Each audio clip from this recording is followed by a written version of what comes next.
So here, as promised, here's the week ahead for, it looks like we have it at April 29th through, what is that, May 5th.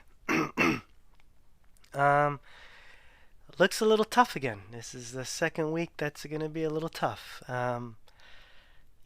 Astrology is great, but, you take the good with the bad, enjoy the good, and write out the bad.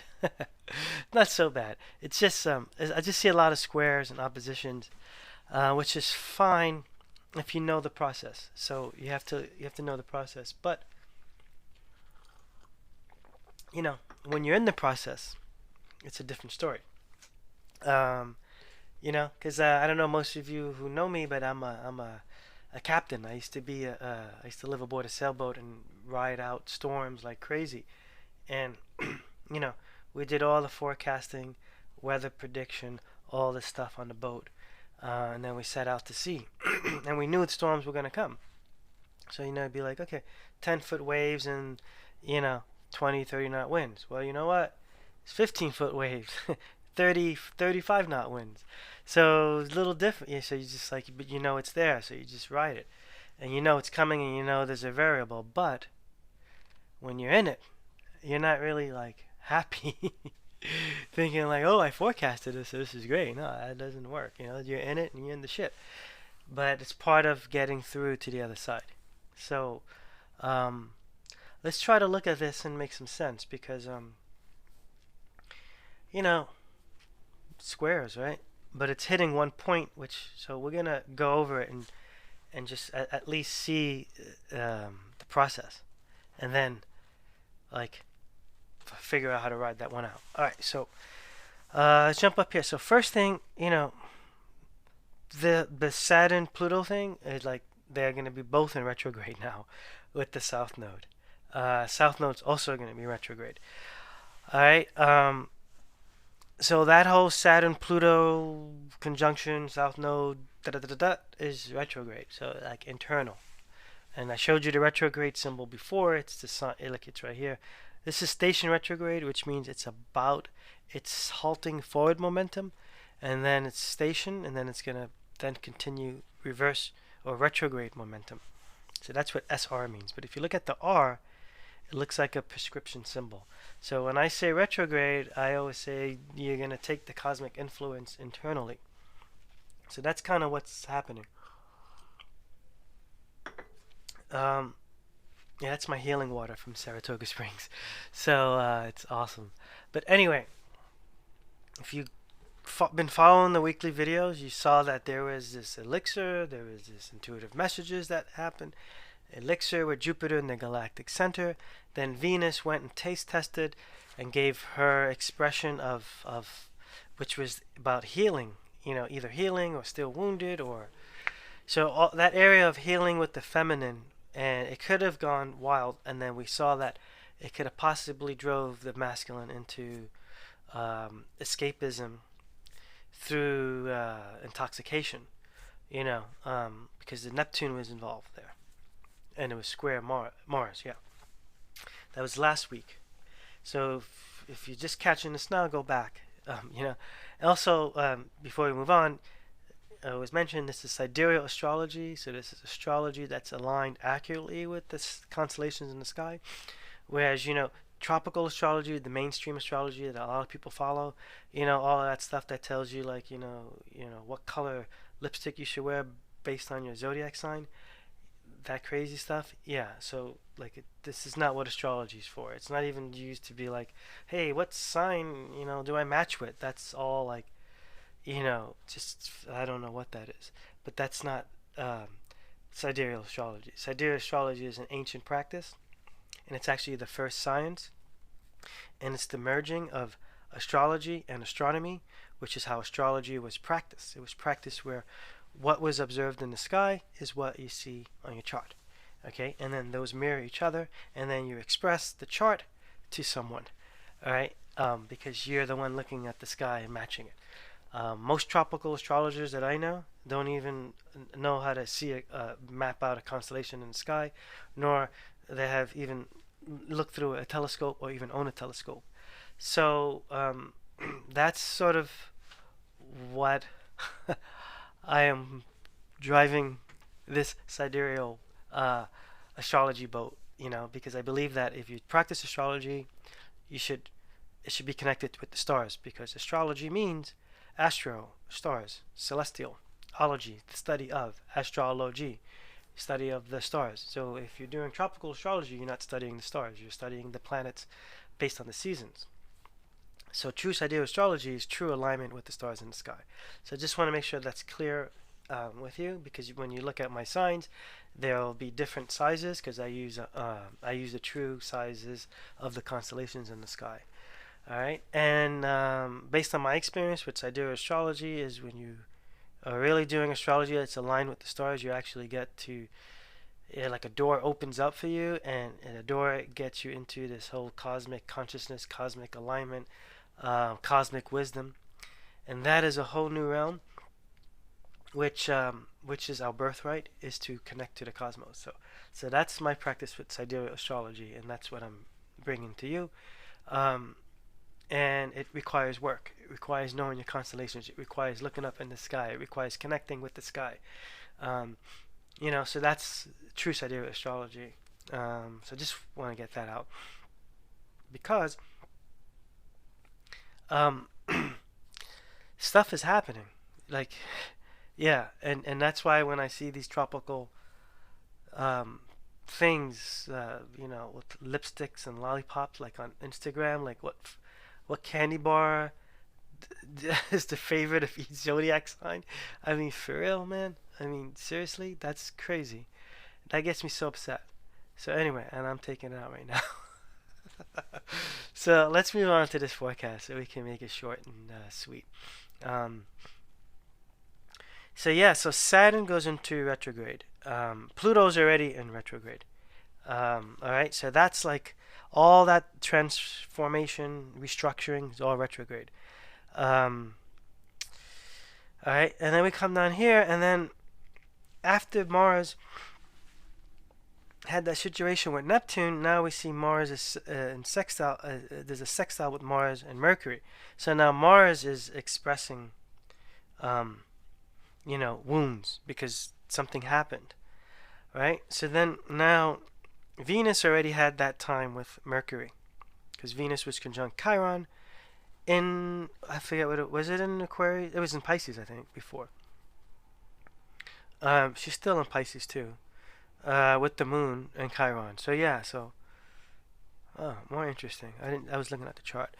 So yeah, so this now the masculine gets to go in and have like some time with Mercury, because Mercury is messenger of the gods. Now after that, so that happens on the 30th, and it goes on till the 2nd. It goes exact on the 1st, May 1st. Then right after that, Mercury goes to the area where all of the Pluto, Saturn retrograde, system breakdown, rebuilding, the whole thing we've been talking about. This is why I'm doing the weekly forecast. So that whole area is now getting a message. You can see the square, all these squares, because it's hitting. Also the north node too, because the north node's opposite of the south. But it's hitting, south node is hitting Saturn, squaring north node, squaring Pluto. But then it's trining Jupiter, so we're going to go over that. But what I'm thinking is Mars and Mercury are having time. And now the message of what this elixir was, that Venus had the taste test, and then Venus then expressed, and then Mars then probably, the masculine probably retreated. If it wasn't able to hold down the fort, hold the shit together, it escaped. But hopefully, by looking at the last report that we did, that Mars, the masculine planned something to keep conscious during this hard time.